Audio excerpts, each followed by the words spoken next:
زاویار کے باپ کو یہ بات اچھی طرح سمجھ آ چکی ہے کہ اگر کوئی زاویار کی صحیح طریقے سے دیکھ بھال کر سکتا ہے تو وہ صرف رانی ہے۔ رانی کے پاس صرف ایک دن گزارنے کے بعد ہی زاویار میں جو تبدیلیاں آئی ہیں وہ حیرت انگیز ہیں۔ وہ آہستہ آہستہ نارمل ہونے کی طرف بڑھ رہا ہے۔ زاویار کے باپ کو یہ حقیقت پوری طرح معلوم ہو چکی ہے، اسی لیے زاویار بار بار رانی کا نام لیتا ہے۔ کبھی کہتا ہے مجھے رانی سے ملنا ہے تو کبھی کہتا ہے میں نے رانی کے ساتھ کھیلنا ہے۔ آخر زاویار کا باپ یہ فیصلہ کرتا ہے کہ وہ رانی کو اپنے گھر لے آئے گا تاکہ زاویار کے ساتھ وہ وقت گزارے جو اس کو پہلے والی نارمل زندگی میں لانے کے لیے ضروری ہے۔ دوستو، اس فیصلے کی ایک اور بڑی وجہ یہ بھی ہے کہ زاویار کی چچی اور اس کا کزن جنید تو ویسے ہی زاویار کو برداشت کرنے کو تیار نہیں۔ وہ نہ صرف اسے نظر انداز کرتے ہیں بلکہ زاویار کے ساتھ وقتاً فوقتاً سخت رویہ بھی اپناتے ہیں۔ زاویار ان سب باتوں سے دل برداشتہ ہو چکا ہے۔ زاویار کے باپ رانی کے باپ کے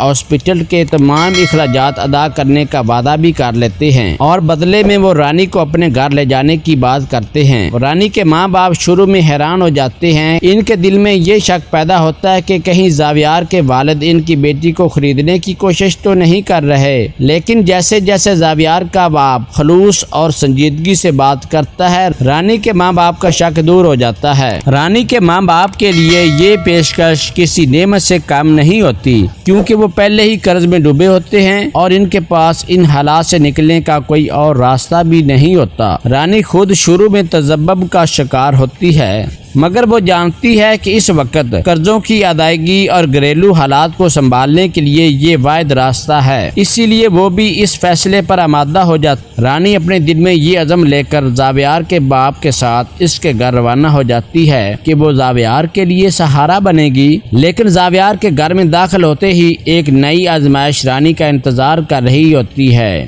زاویار کا کزن جنید ایک لالچی اور خود غرض شخص، وہ پہلے ہی زاویار کو اس گھر میں برداشت نہیں کر رہا تھا، مگر اب رانی کی موجودگی اسے اور کھٹکنے لگے گی۔ جنید کو یہ احساس ہو چکا ہے کہ رانی کی وجہ سے زاویار کی طبیعت میں واضح بہتری آ رہی ہے، اور یہ بات جنید کے لیے ناقابل برداشت بھی ہے، کیونکہ جنید جانتا ہے کہ اگر زاویار مکمل طور پر اپنی پہلے والی زندگی کی طرف لوٹ آیا تو گھر میں اس کی حیثیت، مقام اور ممکنہ وراثت بھی خطرے میں پڑ سکتی ہے۔ اسی لیے وہ رانی کے ساتھ بدتمیزی کرنا شروع کر دیتا ہے، بات بات پر تانا دینا، حقارت سے پیش آنا اور رانی کو غیر ضروری الجھنوں میں ڈالنا اس کا روز کا معمول بن جاتا ہے۔ لیکن دوستو، رانی بھی خاموش رہنے والوں میں سے نہیں۔ وہ یہ جان جائے گی کہ وہ اپنی نہیں بلکہ زاویار کی جنگ لڑ رہی ہے، اسی لیے وہ جنید کی ہر رویے کا ڈٹ کر سامنا کرتی ہے، کیونکہ اسے معلوم ہے کہ زاویار کی بحالی کے راستے میں سب سے بڑی رکاوٹ اب جنید ہے،